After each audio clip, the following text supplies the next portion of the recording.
to the family and friends of Thearchie and McPhatter, to the members of this great church, to all who have come today. I'd first like to offer my condolences and the loss and the pain that we're suffering at this moment. As I was asked to reflect on the life of now say from now Junior, my first memories go back to almost 40 years ago when I saw a group of men coming home from a hard day's work, father and sons. Summertime, and I guess they'd been out on some construction job and they came back, and of course they were tired and dirty, but still had joy. And that was one of my first memories of meeting this family. And I think I'll preface everything I say on the fact that what I'm saying about Junior is based on what I know about his family.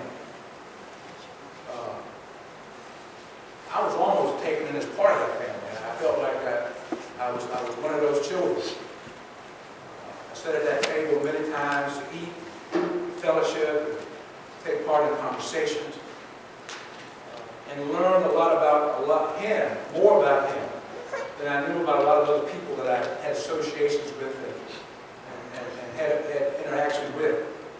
And you know that speaks a lot about a person if you know something about their family, where they come from, what they're based on, what they feel. It makes a difference. And so from that initial meeting about 40 years ago, I learned throughout the rest of that relationship that there was something special about that family.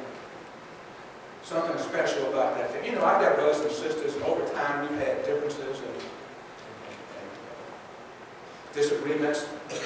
And sometimes they would not be nice and pretty. But you know, I've never seen those brothers and sisters say a harsh word toward one. Now, I haven't been with them every moment of my life, or their life, but I've never seen that. And I was close enough to be able to witness that. They wanted to do what they would have done.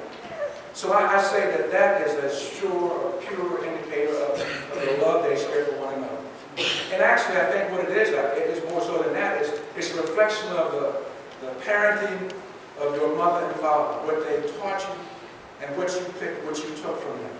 And so I'm thankful to have the privilege to be a part. So as I go on to talk about Junior,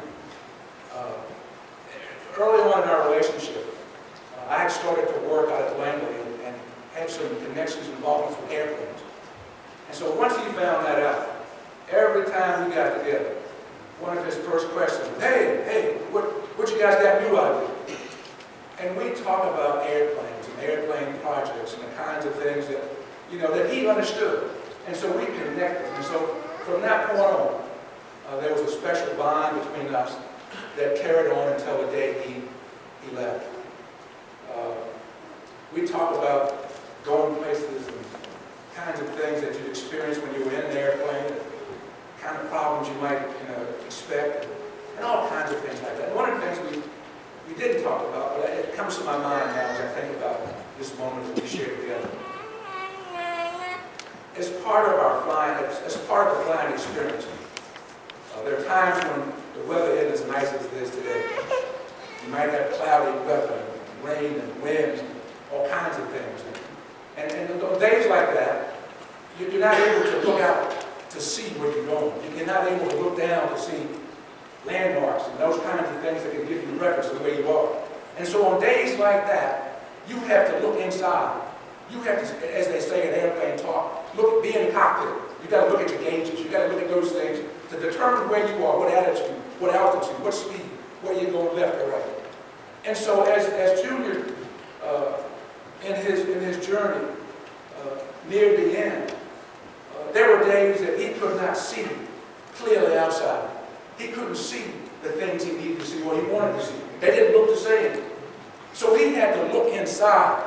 He had to look inside to allow those things that he had been taught, those things that he had learned through life. He had to allow those things to guide him through the end of his journey. And so, as I said, as Junior filed his final flight plan, as he filed the final destination, And we know where he is. He's gone to be with the Lord. And as he filed that flight plan, when he took off, the weather was rough. It was cloudy. It was cloudy when he took off. But thanks be to God, I know that as he landed in the gates with no more clouds, no more rough weather. All is going to be well. And so I'm so thankful he got clearance to land with our Father. And he's at peace now. No more cloudy days, no more storms, but only the joy of the Lord. So I would just encourage you to not give up hope. We all have hope. That we'll see Junior again if we just walk in that path that he did. God bless all of you.